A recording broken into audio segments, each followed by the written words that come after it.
আপুনি সমালোচনাৰ পৰা হাত সাৰিব বিচাৰে নেকি তেন্তে জানক হেয়া কেতিয়াও সম্ভৱ নহয়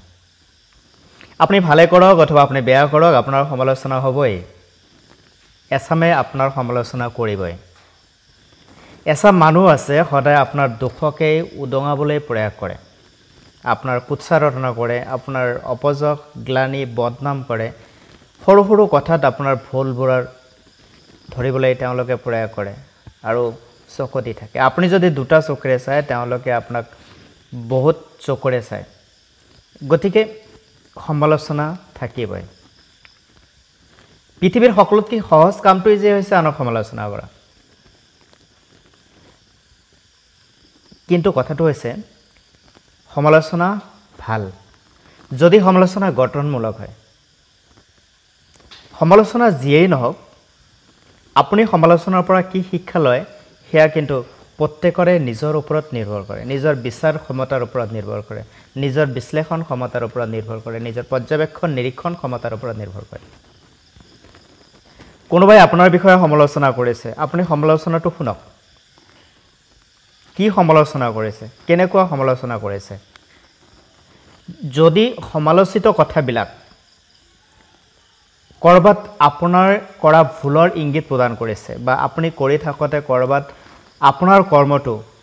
কাৰোবাৰ অপকাৰ কাৰোবাৰ অনিষ্ট সাধন কৰিছে তেতিয়াহলে আপুনি বুজি লওক সমালোচনাৰ যেটো বিষয় সেই বিষয়টো ভালদৰে আৰু যদি দেখিছে হসাকে আপুনি তাত কৰবাত বেয়াকৈ জড়িত হৈ আছে আপুনি ভুল কৰিছে আৰু সমালোচনাৰ মাজত আপোনাৰ ভুলটোক তেওঁলোকে উলাইছে বা আপুনি নকৰিবলগীয়া কৰ্মখিনি কৰিছে কাৰণে আপোনাৰ বেয়াকৈ সমালোচনা হৈছে অৰ্থাৎ কটু সমালোচনা হৈছে তেনেহলে আপুনি সেই সমালোচিত ব্যক্তিসকলৰ প্ৰতি বিৰূপ প্ৰতিক্ৰিয়া ব্যক্ত নকৰিব আপুনি নিজক সংশোধন কৰক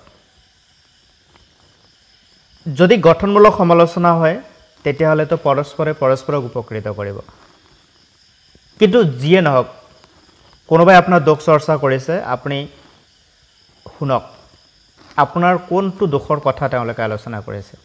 আপুনি নিজক বিচাৰ কৰক যে সেই দোষটো আপুনি কৰিছে নে কৰা নাই বা সেই দোষটো আপোনাৰ গাত আছে নে নাই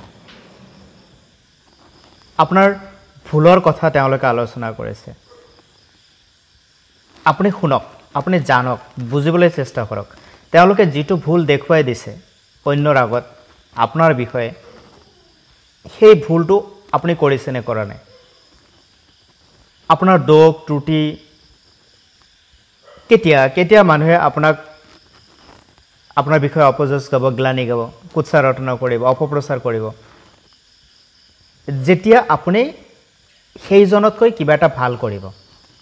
আপোনাৰ কৰ্মৰ দ্বাৰা আপুনি নিজে উপকৃত হ'ব আৰু আপোনাৰ আনকো উপকৃত কৰিব বিশেষকৈ আপুনি উন্নতি কৰিলে আপোনাৰ শত্ৰু হ'বই এছাম চকু চৰহা মানুহে আপোনাক তেনেকৈ দেখিব কিন্তু তাতকৈ যেতিয়া আপুনি জনপ্ৰিয় হ'ব যেতিয়া অন্য আপোনাক ভাল পাবলৈ আৰম্ভ কৰিব আপোনাৰ কাৰণে কাম কৰিবলৈ আৰম্ভ কৰিব তেতিয়া আপোনাৰ শত্ৰু বেছি হ'ব চকু চৰহা ব্যক্তিৰ সংখ্যা বেছিকৈ বাঢ়িব আৰু সেই ব্যক্তিবিলাকে কেনেদৰে আপোনাক হেয় প্ৰতিপন্ন কৰিব পাৰে আনৰ দৃষ্টিত তাৰ কাৰণে তেওঁলোকে সদা প্ৰয়াস কৰিব এছাম মানুহ তেনেকুৱা থাকে আৰু সেইসব মানুহে কেতিয়াও নিজৰ উন্নতি কৰিব নোৱাৰে সেইবিলাক মানুহৰ কাৰণে সমাজখন সদায় দুখিত হৈ থাকে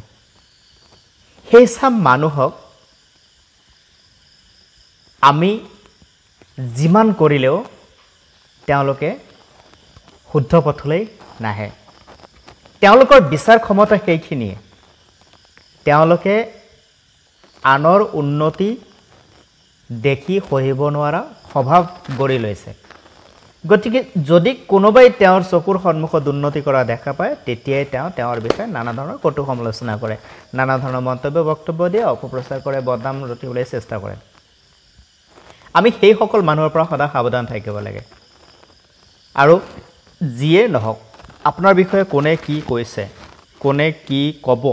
এই কথাবিলাক আপুনি নিজৰ মস্তিষ্কত ইমান সোমোৱাই নলব